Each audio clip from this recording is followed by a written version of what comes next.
இப்போ இதில் என்னென்னா என் தம்பியை நான் பார்க்குறேன். கரூரில் அந்த நிகழ்வு வந்து அவர் அதை என்ன சொல்கிறாருன்னா, அவருக்கும் அதுக்கு எந்த சம்மந்தம் இல்லைங்கிற ஒரே ஒரு அடிப்படை கேள்வி. அவர் அங்கே வரலைன்னா கூட்டம் இல்லை, கூட்டம் இல்லைன்னா நெரிசல் இல்லை, நெரிசல் இல்லைன்னா இப்போ முதன்மையான காரணம் யார்? அவர் தான்.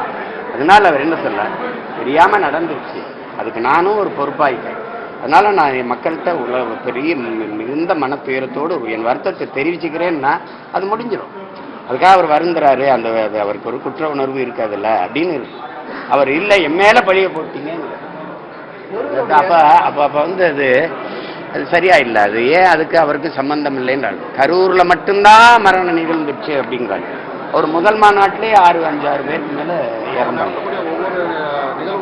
உயிரிழப்பு இருக்கு.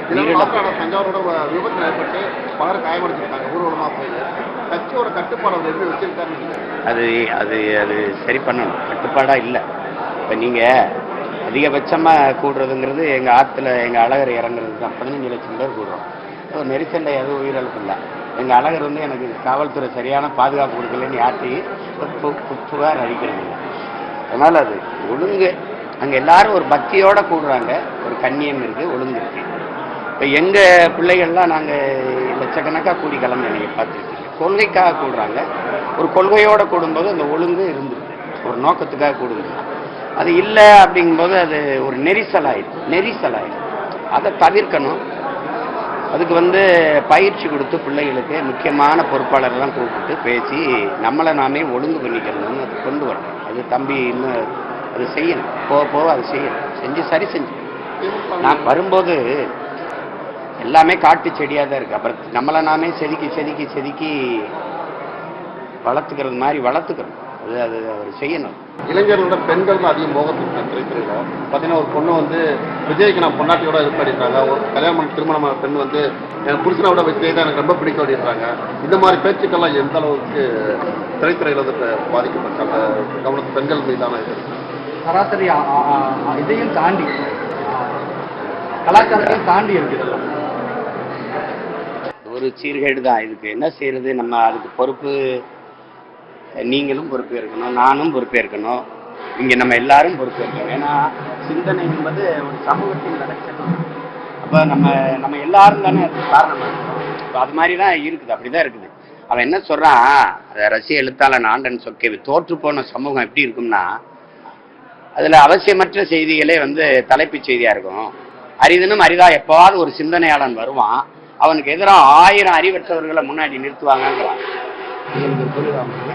தேவையற்ற செய்திகளே விவாத பொருளாக இருக்கும். அது மாதிரி பார்க்கும்போது இது ஒரு தோற்று போன சமூகம் தான். அது அப்படி இருக்கு. அதுக்காக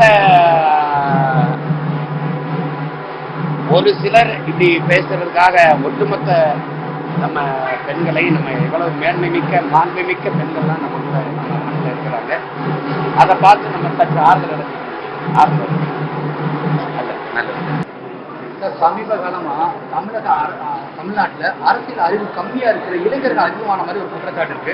அந்த இளைஞர்களுக்கு நீங்க என்ன சொல்ல விரும்புறீங்க? ஏன்னா நான் தமிழ் நிறைய இளைஞர்கள் இல்லை இங்க தம்பி, நீங்க இது நல்ல கேள்வியா பார்க்குறேன். ஒரு அடிப்படை புரிஞ்சுக்கணும். என்னன்னா இங்க என்ன அரசியலை கற்பிக்காதது கல்வியே இல்லை. அரசியலை தாண்டி ஆகச்சிறந்த கல்வி இல்லை. ஏன்னா அரசியல் என்பது அறிவியல், புவியியல், இயற்பியல், வேதியியல், உயிரியல் போல இது வந்து ஒரு வாழ்வியல். இந்த வாழ்வியலை படிப்பிக்கல ஒரு அரசு தான் ஒரு மனிதனின் பிறப்பிலிருந்து இறப்பு வரை எல்லாத்தையுமே அதை தான் முடிவெடுக்குது. அப்ப அந்த அரசை தீர்மானிக்கிறது, அரசை முடிவெடுப்பது, நிறுவது எதுனா அரசியல். அந்த அரசியலை கற்பிக்காம பிள்ளைகளுக்கு தனக்கான எதிர்காலத்தை தீர்மானிக்க ஒரு தலைவனின் கையெழுத்தில் தான் அவன் தலையெழுத்தை தீர்மானிக்கப்படுது. அப்ப அந்த தலைவனை தேர்வு செய்யற அரசியலை கற்பிக்காம அவன் எப்படி பண்ணுவான்? நீங்க பள்ளி கல்லூரியில வந்து அரசியல் பேசக்கூடாது, என்னைய வந்து தடை போட்டுருச்சு, பள்ளி கல்லூரியில பேசக்கூடாது, சினிமா நாலேஜுக்கு போயிட்டு. ஆனா திரைப்படத்தை பத்தி பேசலாம், சினிமா பேசலாம். உங்களுக்கு புரியுதா? அப்போ நீங்க என்ன பண்ணிடுறீங்க? இறை வழிபாட்டை தூற்றி நீங்கள் திரை வழிபாட்டை போட்டுட்டீங்க. கதாநாயக வழிபாட்டை, கடவுள் வழிபாட்டை விடவும் கதாநாயகன் வழிபாடு மேன்மையானதுன்னுட்டீங்க.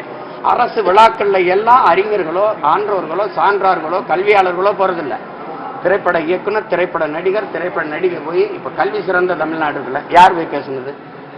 பல பல்கலைக்கழக துணைவேந்தர்களா, இல்ல பெரிய கல்வி வல்லுநர்களா, ஆன்றோர்களா, அறிஞர்களா, யார் போய் பேசுனது? அப்ப என்னன்னா ஒரு திரைப்பட ஒரு கல்லூரி தொடக்கமா மாணவர்களுக்கு ஒரு நடிகை கூட்டி வந்து வரவேற்பை கொடுக்குறது, அதை வெல்கம் அப்படின்னு வைக்கிறது.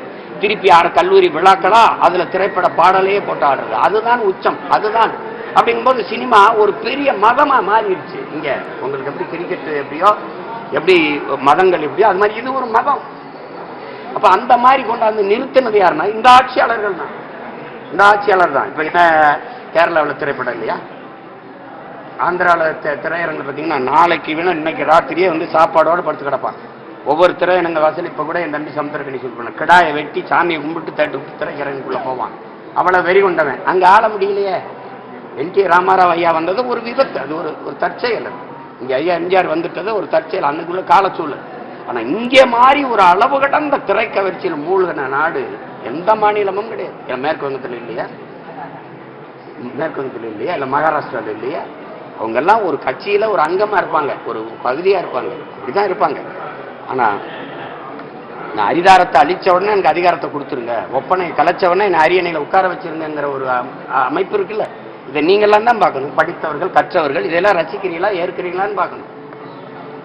அது அந்த மனநிலைக்கு என்ன சொல்ல விரும்புறீங்க? அது கொஞ்சம் கொஞ்சமா கற்றுக்குருவாங்க. இப்ப தெளிவு வரும். அரசியலுங்கிறது எதுன்னு புரிய வரும். ஒரு ஏன்னா இங்க தனி மனித அபிமானங்கள் தான் விதைக்கப்பட்டிருக்கொழிய தத்துவங்கள், சரியான சித்தாந்தங்கள் இங்கே விதைக்கப்படலை. அதில் வர சின்ன தடுமாற்றம். அது போக போக இப்போ முன்னாடி நிற்கிற பிள்ளைகளும் ஒரு நாள் இப்படி இருந்தவங்க தான். அப்புறம் படிப்பிச்சு கொஞ்சம் கொஞ்சமாக என் பிள்ளைகள்லாம் சொல்லுவாங்க, நாங்கள் இப்படி வந்து ரசிகர் மன்றங்களில் இருந்தவர் எங்களை எல்லாம் பேசி இப்படி அங்கன்னு திருப்பி இருக்காரு. அது வரும், கொஞ்சம் காலம் எடுக்கும்.